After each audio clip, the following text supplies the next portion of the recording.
Я считаю, что нам очень повезло, что в это данное время мы все сюда приехали, и тренерский штаб, и игроки. Я всегда считаю, что все, что делается, это все к чему-то ведет. Как будто вселенная нас тут всех собрала и помогла нам создать эту команду. У нас сейчас в тренерском штабе есть большие профессионалы, как Владимир Усин, большим стажем тренер, у него УЕФА лицензия А, он проходил практику в Ростове у Карпина, то есть он как бы с большими знаниями, которые как бы есть наш центр сплочения в футбольном смысле, через кого мы получаем все знания, все развитие и знания именно в футбольном, спортивном развитии. Я считаю, что нам очень повезло, и когда я с ним встретился, я прям понял, что это тот человек, который прям живет футболом, который горит футболом, которому это все нравится, и он хочет этим всем делиться. Очень круто повезло, что вообще этот клуб появился, и что сюда приехали люди, имеющие опыт профессионального футбола. Да, в первую очередь это, конечно, тренер Владимир Усин, знающий полностью футбол изнутри, работавший на высоком уровне. Работал с профессиональными командами, работал в академиях в детско-юношеском футболе. И, в принципе, вот сколько я себя помню, всю свою жизнь, как вот я полюбил футбол с детства. С 4 лет первый раз я оказался от телевизора и заразился этой игрой. И вот на сегодняшний день мне 36, и через всю свою жизнь я его пронес и продолжаю проносить, и является это главным делом моей жизни. Я, если честно, именно вот как занимался футболом очень давно. Это были юношеские достаточно годы, там лет 13, наверное, мне было. Долгое время я просто играл, наслаждался, да, не было каких-то там тренировок полноценных и так далее. Но хотя очень хотелось, но не было никогда на это время. Что меня на самом деле подкупило, не просто игры, а действительно тренировки, развитие какое-то. Безумно рад, что удалось войти в такой коллектив, где есть полноценный тренерский штаб, который готов подсказать, указать, и который преследует цели немножко выше, чем каждый из нас. Я без профессионального футбольного образования, и, конечно, во-первых, для меня огромное счастье тренироваться вот в такой команде, где есть тренер с высокой квалификацией. Я вот лично для себя, мне очень нужно вот эти знания футбольной теории, футбольной практики. Я стараюсь ловить каждый момент, когда я могу научиться чему-то новому. Во-первых, главный тренер наш, мне кажется, святой человек, иначе я не знаю, как он нас терпит. Жалею, что Владимир Михайлович, или как я говорю, Михайлович, не попался мне в профессиональном футболе, потому что те взгляды и ценности, которые он проповедует, я их разделяю. И мне было приятно играть, что мы здесь и старались играть в футбол, что он очень много внимания уделял, как нужно себя вести на поле, да, чтобы быть солидными, что мы здесь все равно в гостях находимся, и чтобы нас здесь приняли, чтобы мы не были здесь изгоями. Да, понятное дело, игра игрой, и никто не должен там, ни под кого прогибаться, но при этом мы должны себя вести достойно, солидно, ни в коем случае не хамить, не грубить. И то, что он давал еще на тренировках, какие-то тактические наработки, мне это тоже импонирует, я их разделяю. Поэтому мне было очень приятно и тренироваться, и играть за Атлантика. Два тренера тоже, это Рома Федоров, Максим Камизерко, которые тоже поиграли и за юношескую сборную России, и в других там лигах. Они тоже помогают. Один сейчас работает с вратарями, один работает как помощник Володи, главного тренера, с игроками. Каждый вносит что-то свое в игровой процесс, в тренировочный, каждый помогает в игре и на тренировках. С ними хорошо находиться на поле, они знают свое дело, отличное взаимопонимание, там, игра в пас, какие-то технические моменты. Роман Федоров, конечно, да, в первую очередь, который даже имеет карточку на трансфер-маркете.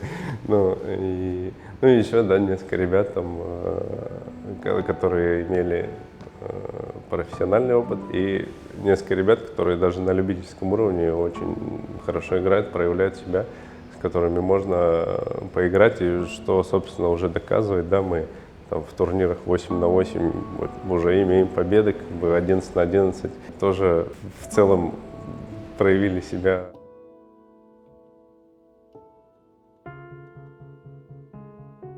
Остальные ребята, которые помогают нашему тренеру, я тоже многому чему у них научился, и у нас есть и тренировки для вратарей, такого я тоже не встречал, чтобы отдельно вратарей тренировали в любительских командах. Когда Владимир Михайлович всех созвал, мы первый раз встретились у обелиска в Старбаксе. Вот, сразу же распределили роли. Я сказал, что могу помогать тренировать как, в принципе, ассистент. А потом позже сказал, давайте я туда займусь вратарями, потому что сам играл на этой позиции. В принципе, так и начали.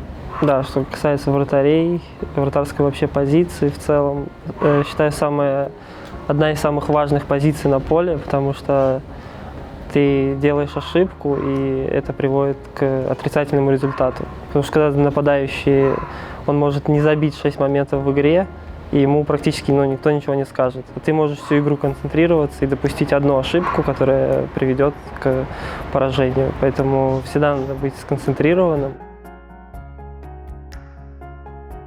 У нас есть Глеб, организатор, который вкладывает прям душу в эту команду и хочет, чтобы она развивалась дальше. Все ребята крутые, все ребята с какой-то изюминкой, и каждый приносит в команду что-то хорошее.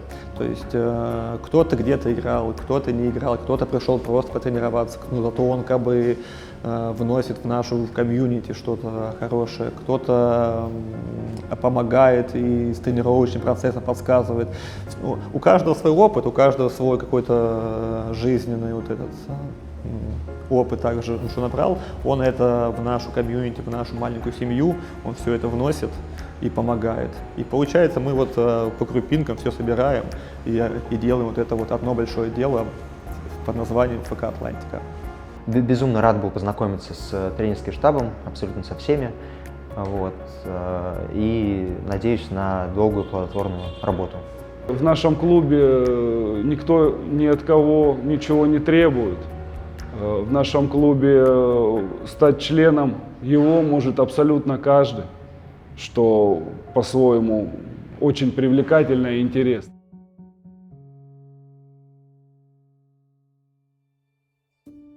Такая команда, в которой каждый может нести свои идеи и вносить свою лепту, быть полезным чем-то. И в то же время это не как в традиционном смысле, где есть там какое-то руководство, какие-то определенные задачи, которым все работники стараются следовать. У нас все, в принципе, решается групповым сознанием и то, как мы это хотим видеть все вместе. Наши двери открыты для всех, и главное, чтобы человек, у которого есть нужда в том, что стать частью команды в любом роли, в роли болельщика, может быть по уровню своей готовности и умений, в роли футболиста, может быть это какая-то работа в тренерском штабе, может быть это какая-то работа в организационном плане, очень много направлений и ребят, которые задействованы и в направлении дизайнерском, направлении вот как раз таки монтажа, съемок, и очень большую работу выполняют. Очень большую работу выполняет, и мы слышим этот отклик, то, что людям нравится то, что мы делаем. И мы на сегодняшний день понимаем, что это такая небольшая группа людей, которая делает, на самом деле очень интересный контент. И я, наверное, если бы со стороны это бы увидел, я видел, как работают и в командах премьер-лиги, медиа-штабы, и в командах разного уровня. Но я бы никогда не поверил, что это держится на плечах нескольких идейных людей, которые огромные пласт работы выполняют, и все в такие сжатые сроки выпускают такой продукт, который действительно смотрится очень, на мой взгляд, очень круто. И здесь огромный респект. В том числе хочется подчеркнуть нашего креативного директора и нашего автора много идей, можно даже сказать, продюсера всех этих наших выпусках и всех этих видео. Это Павел Шумилов, замечательный специалист, действительно мастер своего дела.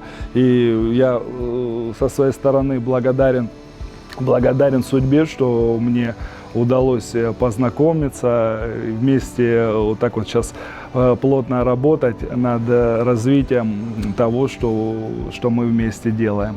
И это очень круто, это главный наш посыл нашей команды. Заинтересованные люди, которые могут свою частичку профессионализма внести в наше общее дело. И как мы видим, что результат получается прямо пропорциональным этим вложениям.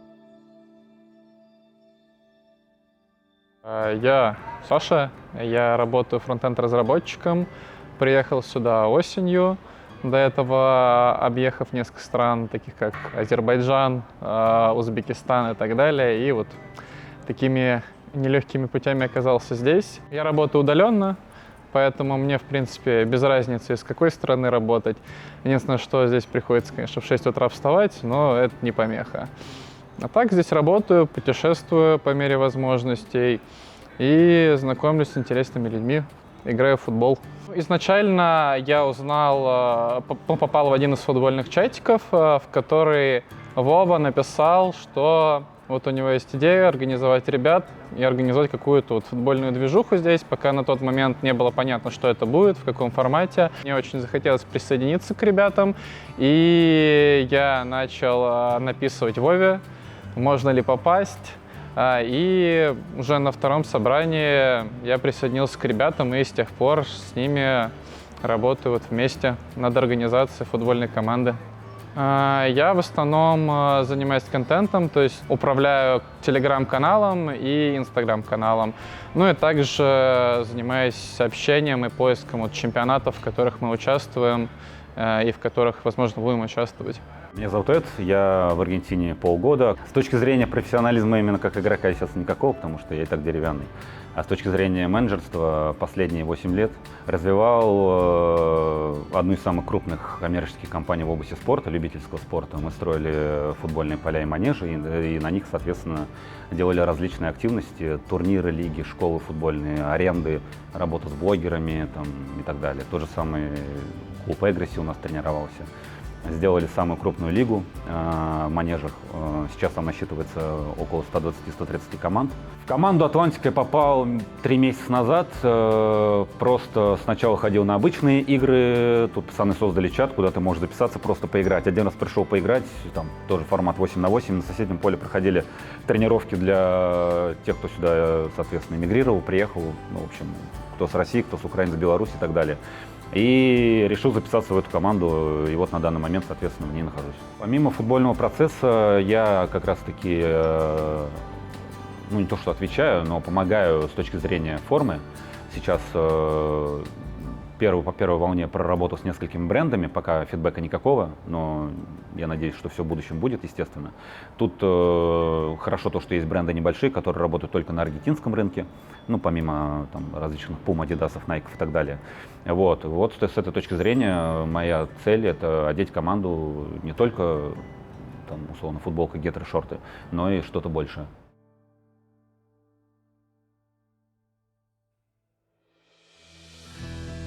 Еще раз хочется подчеркнуть, что каждый может взять на себя определенное, ну пускай назовем это служение, да, применить какой-то свой навык.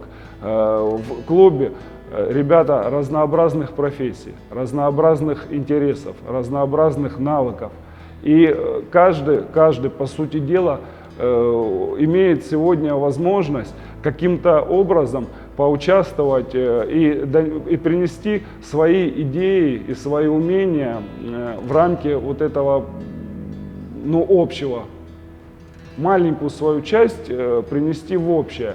Это все команда. У нас сегодня команда — это не только те, которые люди выходят на поле, а возможно они в дальнейшем будут болельщиками. И мы надеемся на то, что это большая армия болельщиков этого клуба. А по мере того, какие мы там спортивные результаты будем ставить перед собой, опять же, все вместе, Я считаю, что во главу угла надо ставить общее всегда выше личного. Если все будут заинтересованы понимать этот тезис буквально, и все будут максимально вовлечены в то, что все, что мы сегодня каждый делаем по отдельности, влияет на общее дело. И это общее дело, опять же, я хочу очень подчеркнуть, то, что результаты будут прямо пропорциональны вложенным усилиям. На сегодняшний день главное, что нам нужно преодолеть, это как раз где-то не замыкаться на себе, на своей роли, на то, сколько там я играю, когда я выхожу, а почему тот, а не почему этот, помня то, что это просто, это больше, чем футбол, и больше, чем я там. Поэтому, если каждый будет полезен, если каждый будет делать то, что будет направлено на благо, на добро, на развитие нашего комьюнити, на развитие нашей команды, то вряд ли нам даже преодолевать придется проблемы, вряд ли они будут.